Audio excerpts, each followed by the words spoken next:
கொடுங்கோல் ஆட்சி புரிந்த ஆங்கிலேயர்களை எதிர்த்து போராடிய முதல் தமிழ் பெண் ஆட்சியாளர் யார்? யார் அந்த வீரமங்கை? வீரத்தின் அடையாளமாகவும் வெற்றியின் திருவுருவமாகவும் புகழ்பெற்று விளங்கியது யார்? அவங்க தான் வேலு நாச்சியார். வேலு நாச்சியாரை பற்றி தான் நம்ம இந்த வீடியோவில் பார்க்க போகிறோம். வாங்க வீடியோக்குள்ளே போகலாம். வேலு நாச்சியார் என்ற பெயரை கேட்டவுடன் நம் கண்முன் தோன்றுவது அவரின் வீரமும் ஆளுமை திறனும் தான். வேலு நாச்சியார் அவர்கள் 1730ஆம் ஆண்டு ஜனவரி மாதம் 3ஆம் நாள் ராமநாதபுரம் மன்னர் செல்லமுத்து விஜய ரகுநாத சேதுபதி மற்றும் முத்தாத்தாள் நாச்சியார் ஆகியோருக்கு மகளா பிறக்கிறாங்க.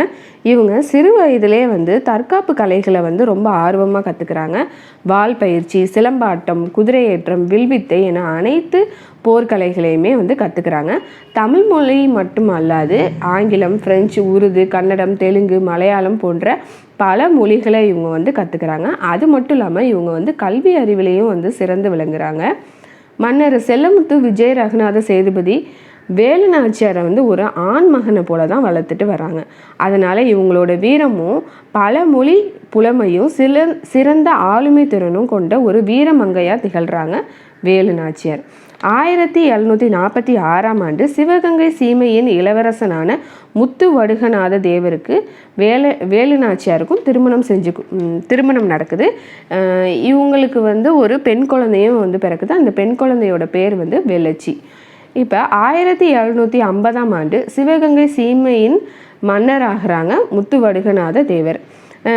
இவரை எதிர்த்து நிற்கிற திறனும் தைரியமும் அந்த பகுதியில் யாருக்குமே கிடையாது. ஏன்னா இவர் ஒரு சிறந்த மாவீரனாக திகழ்கிறாரு. அது மட்டும் இல்லாமல் இவருக்கு விவசாயத்துலேயும் அதிகமான ஆர்வம் உண்டு. அதனால் அந்த பணிகளையும் இவர் செஞ்சுட்டு வராரு. இவர் வளரி என்னும் ஆயுத கலையும் கை தேர்ந்தவர் தான் இவர். இந்த சமயத்தில் தான் பிரிட்டனின் கிழக்கு இந்தியா கம்பெனி வரி வசூல் செஞ்சிட்ருக்காங்க. அப்போ முத்து வடுகநாத தேவர்கிட்ட போய் வரி கட்டணும் அப்படின்னு உத்தரவு போடுறாங்க. ஆனால் அவர் வரி கட்டுறதுக்கு மறுத்துட்டு ஈஸ்ட் இந்தியா கம்பெனிக்கு எதிராக போராட்டத்தில் இறங்குறாரு. அதாவது வரி கட்ட முடியாது அப்படின்னு சொல்லி அவங்கள எதிர்த்து போராட்டத்தில் இறங்குறாங்க.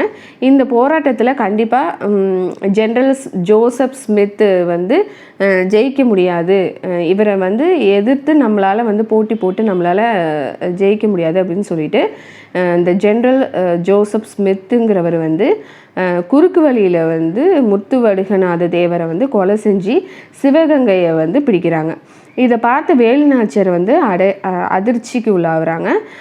தன்னோட கணவரை கொன்ற இந்த ஜெனரல் ஜோசப் ஸ்மித்தை நம்ம எப்படியாவது பழி வாங்கணும் அப்படின்னு ஒரு சபதம் மேற்கொள்கிறாங்க. அதுக்கு மருது சகோதரர்களோட அறிவுரைப்படி அவங்களோட மகள் வெள்ளச்சியையும் கூட்டிகிட்டு அவங்க சிவகங்கையை விட்டு வெளியேறுறாங்க.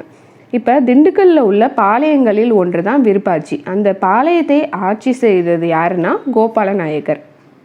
அவங்க வேலு நாச்சியாருக்கு அடைக்கலம் கொடுக்குறாங்க.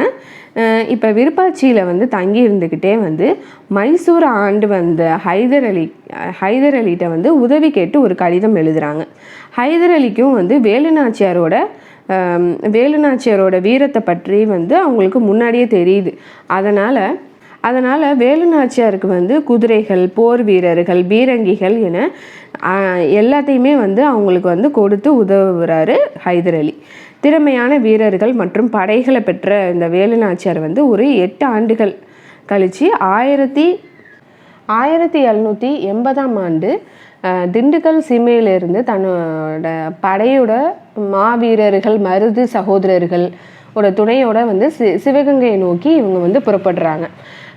கடும் போராட்டம் நடக்குது. அதோட முடிவில் காளையார் கோயிலை கைப்பற்றுறாங்க. இறுதியாக பெரிய மருது, சின்ன மருது, குயிலி உதவியோட சிவகங்கையை மீட்டெடுக்கிறாங்க வேலு நாச்சியார். இந்த போரில் வேலு நாச்சியாரோட உயிரை காப்பாற்றுவதற்காக குயிலி தன்னோட உயிரை தியாகம் செய்கிறாங்க. ஒரு வழியாக வேலு நாச்சியார் அவங்களோட 50வது வயதில் தன்னோட கணவரோட சூழ்ச்சி மூலம் கொலை செய்த ஜெனரல் ஜோசப் ஸ்மித் மற்றும் தளபதி பேன் ஜோரரையும் தோற்கடித்து பழி தீர்த்து கொள்கிறாங்க. இப்போ சிவகங்கை கோட்டையின் மீது அதுவரை பறந்து கொண்டிருந்த அந்த ஆங்கிலேயருடைய கொடியை வந்து இறக்கிட்டு வேலு நாச்சியாரோட அனுமன் கொடியை வந்து ஏற்றுறாங்க.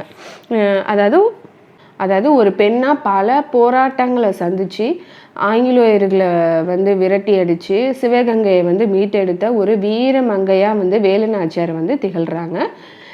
1796 டிசம்பர் மாதம் 25ஆம் நாள் வந்து இவங்க வந்து இந்த உலகை விட்டு மறைகிறாங்க.